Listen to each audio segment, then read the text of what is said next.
2017's Throwback Day, I thought that it was only appropriate to go and watch this well-known science fiction cult classic to a decent amount of true film appreciators. Not everybody knew about this for a while, but thanks to a little HBO show called Westworld, people are suddenly discovering, wait a minute, there was a movie? Oh yes, there was a movie called Westworld, and it came out in 1973, and it's the story of a far-off future where people pay good money to go to a theme park to fill out their fantasies. It could be medieval times, it could be Roman times, or based on this movie's name, Western times. And all of a sudden, the computer system goes haywire, and all of the robots that are working in that park suddenly turn on the guests.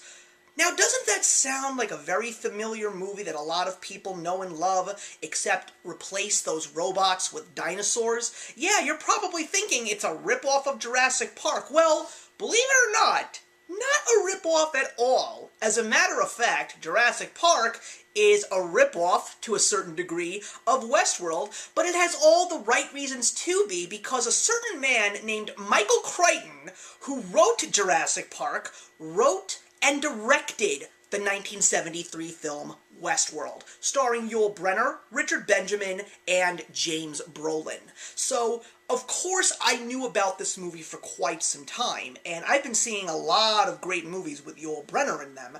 Of course, everybody knows the Ten Commandments and the original Magnificent Seven, just to name a few. But after seeing the amazing HBO show that, of course, is piloted by J.J. Abrams and Jonathan Nolan, and, of course, starring a fantastic cast from the great Anthony Hopkins, Ed Harris, Jeffrey Wright, just to name a few, I felt that it was only right to see the actual film that this amazing television show was based on.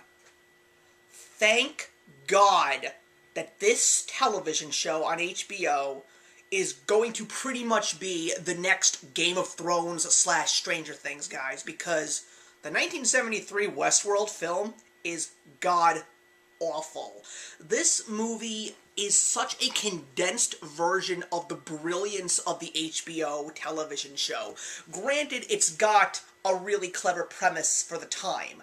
Yes, it's also got some of the earliest depictions and imagery of computer graphics, but the characters are not relatable, the story is so bland and uninteresting. When you take a look at the HBO television show, you connect with the characters. You are blown away by the story so much that you actually have to watch that show numerous times just to make sure you didn't miss anything.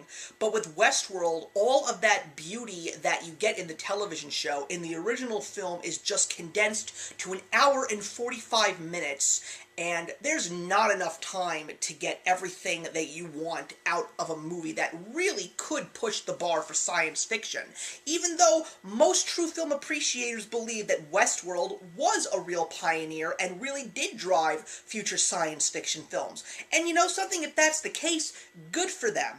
It also, to me, was a little upsetting to see such great actors like Yul Brynner and James Brolin not really doing much to really pique my interest. I mean, Yul Brynner is one of the most legendary character actors of his craft, and in this movie, he barely says anything. I mean, he does have great eye contact and really does get you a little bit afraid of him because of what he is, but it's just not interesting to me.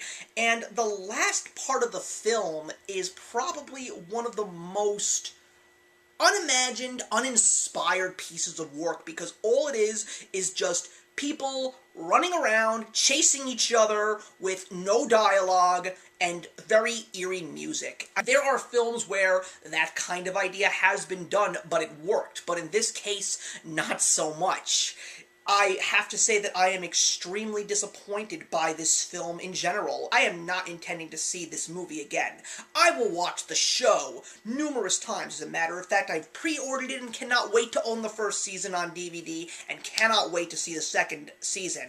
And I will never purchase the 1973 film on DVD because it was just horrible, it was uninspired to me, and it was just flat out boring. I'm going to give it 1 star out of 4, merely because of the fact that Westworld has become something fantastic. And I would at least say that if you love the HBO show and you just want to see its humble beginnings, then why not go see the 1973 film of Westworld. But that's all that I'm going to say today. Thank you so much for watching, everybody. Put your comments in the box below, and let's discuss the 1973 film Westworld. We'll talk about the good Westworld in future episodes. But thank you very much, guys. I'll see you in the next one.